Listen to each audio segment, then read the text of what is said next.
ارشاد بھٹی صاحب، سب سے پہلے آپ سے جاننا چاہوں گی، خان صاحب جو ہٹے ہیں اپنے بیان سے پیچھے، بنیادی بیانیہ جو ان کا حکومت جانے کے بعد تھا اسی سے پورے پیچھے ہٹ گئے، اس کی وجہ کیا سمجھتے ہیں اور کیسے ازالہ ہوا؟ جو انہوں نے اتنی بڑی بڑی باتیں کی، اتنی دھمکیاں دیں، کیسے یہ ممکن بھی ہے کیا؟ میڈم شیخ، مطلب آپ کے سوال کا اور قائد انقلاب کی گفتگو کا یا انٹرویو کا مطلب ہے کہ رجیم چینج کہانی میں ٹوسٹ آ گیا ہے، اگر میں صحیح سمجھاؤں تو۔ اور پہلے تو یہ تھی امپورٹڈ حکومت، تو اب میں اس کو کیا کہوں، ایکسپورٹڈ حکومت کہوں یہ شہباز حکومت کو؟ مطلب پہلے تو تھا کہ امریکہ نے رجیم چینج کروایا، جنرل باجوہ سہولت کار تھے اور ہینڈلر تھے۔ اب مطلب ہے جنرل باجوہ نے رجیم چینج کیا اور امریکہ سہولت کار اور ہینڈلر تھا۔ اچھا، پہلے مطلب تھا کہ ڈونلڈ لو کے اسکرپٹ پر عمل کیا گیا،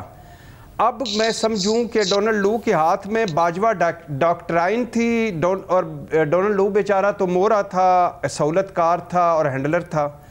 پہلے تو ڈونلڈ لو قصوروار تھا، اسے برطرف ہونا چاہیے۔ اب میرا خیال ہے کہ اب جو ایسے قائد انقلاب نے کہا کہ جن باجوہ قصوروار ہیں، ان کے خلاف انکوائری ہونی چاہیے۔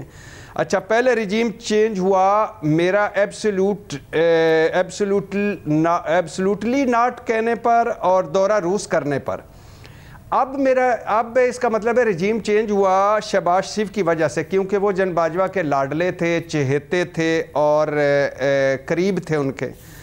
پہلے رجیم چینج سازش امپورٹ ہوئی، اب رجیم چینج سازش ایکسپورٹ ہوئی۔ پہلے ہم تمہارے غلام تھوڑی ہیں اور حقیقی آزادی کی جنگ، اب تو امریکہ ہمارا مخالف ہی نہیں تھا، اسے تو گمراہ کیا گیا۔ اور اب کیا کریں ہم، جو عبداللہ ریاڑ کو نے اتنی محنتیں کی، جو 3 PR فرمز ہم نے معاہدے کیے امریکہ کی نظر میں تاکہ ہمارا امیج بہتر ہو۔ اور دوسری بات یہ ہے کہ یہ یہاں حقیقت رہے، دونوں صورتوں میں یہاں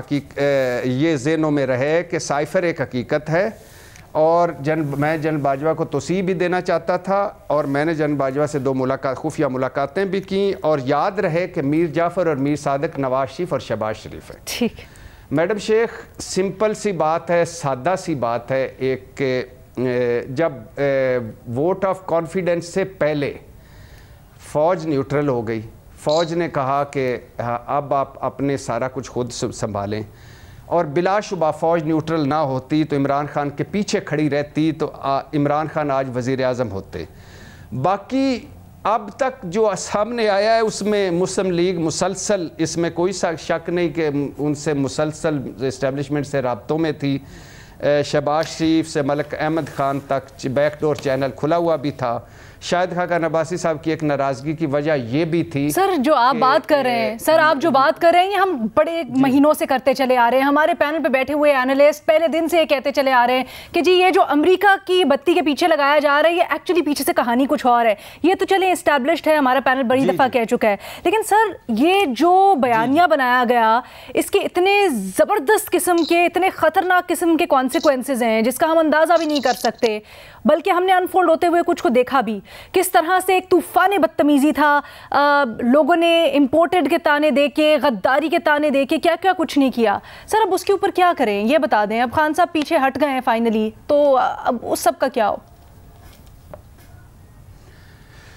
وہ ایک کسی نے ٹویٹ کیا، شاید آپ کی نظر سے گزرا ہو کہ باجوہ صاحب نے امریکہ کو کہا کہ ہمارا خان اینٹی امریکہ ہے، امریکہ بے وقوف تھا، اس نے مان لیا۔ امریکہ نے ہمارے سفیر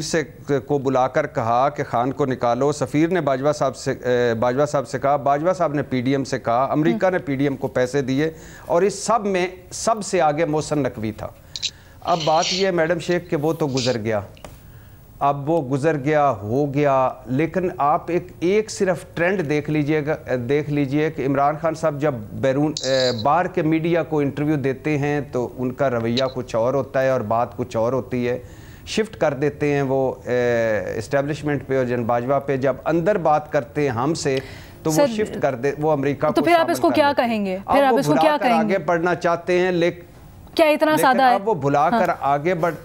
نہیں اتنا سادہ نہیں، بھلا کر آگے بڑھنا چاہتے ہیں تو ایک مرتبہ سارا کچھ ہی بھلا کے آگے بڑھ جائیں، اور ایک مرتبہ کہہ دیں کہ